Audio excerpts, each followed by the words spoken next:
आज हम सीखेंगे संख्याओं का व्यापक रूप।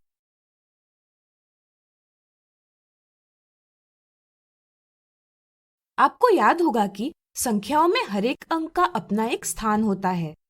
क्या आप बता सकते हैं 35 में 3 और 5 कौन से स्थानों पर है?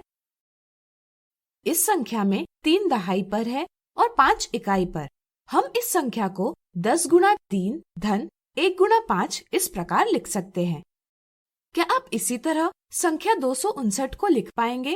प्रयास कीजिए। आपने बिल्कुल सही प्रकार से लिखा होगा। इसे हम लिखेंगे 100 गुणा 2 धन 10 गुणा 5 धन 1 गुणा 9। अब मान लीजिए हमने एक संख्या AB ली, जिसमें A और B अंक है। ध्यान रहे, यहाँ AB का अर्थ A गुणा B नहीं है। क्या आप इसे इसी प्रकार लिख पाएंगे? प्रयास कीजिए।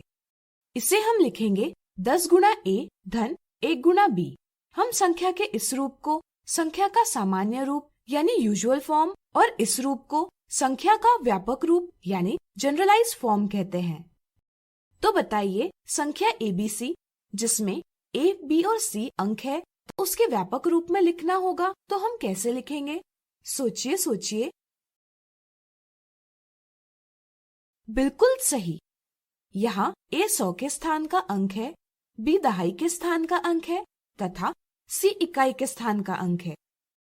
इसलिए हम ABC को व्यापक रूप में लिखेंगे 100 गुणा A धन 10 गुणा B धन 1 गुणा C। इस तरह से हम किसी भी संख्या CBA को व्यापक रूप में 100 गुणा C धन 10 गुणा B धन 1 गुणा A लिख सकते हैं। यहाँ इस प्रकार बिंदु बनाकर हम यह दर्शाते हैं कि C के बाईं ओर भी अंक हो सकते हैं। अब इन अंकों को देखिए। क्या आप इन अंकों से कोई संख्या बना सकते हैं? सोचिए।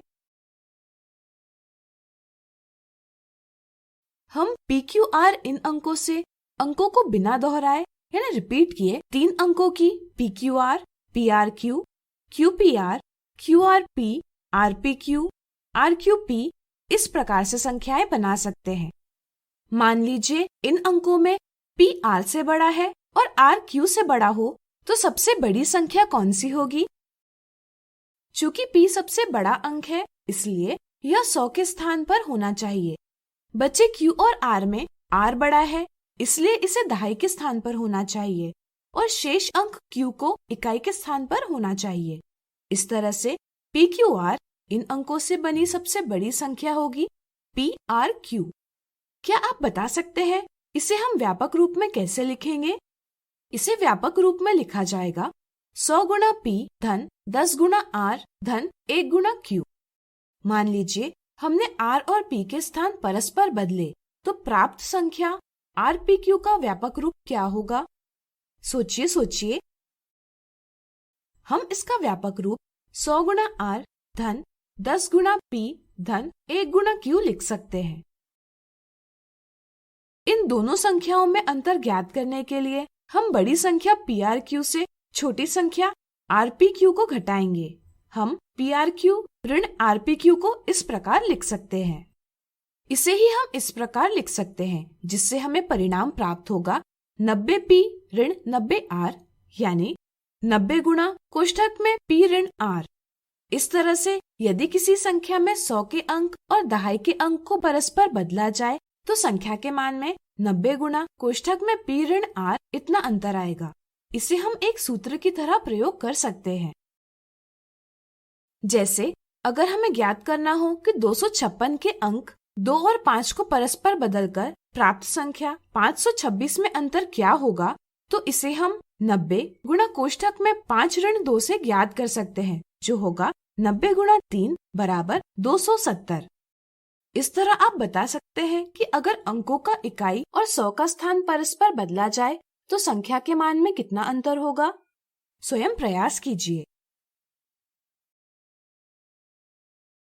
अब मान लीजिए किसी संख्या का व्यापक रूप इस प्रकार है, जहाँ D, E, F, G अंक है। इस व्यापक रूप में क्या आप संख्या का सामान्य रूप ज्ञात कर पाएंगे? प्रयास कीजिए। चलिए हम बताते हैं। हम देखते हैं कि यह अंक जी को 1000 से गुणा किया गया है, इसलिए जी जरूर 1000 के स्थान पर होगा। इसी तरह यह f को 100 से गुणा किया गया है, इसलिए f जरूर 100 के स्थान का अंक होगा। इसी तरह 10 गुणा e से हमें पता चलता है कि दहाई के स्थान पर e है, और 1 गुणा d से पता चलता है कि इकाई के स्थान पर d है। इस तरह से संख्या होगी GFED। अब आप स्वयं ज्ञात कीजिए कि व्यापक रूप में दर्शाई इस संख्या का सामान्य रूप क्या होगा। 10,000 गुणा J धन 100 गुणा T धन 10 गुणा K। तो आज हमने सीखा संख्या का व्यापक रूप। अगले वीडियो में इससे जुड़े कुछ उदाहरण देखेंगे।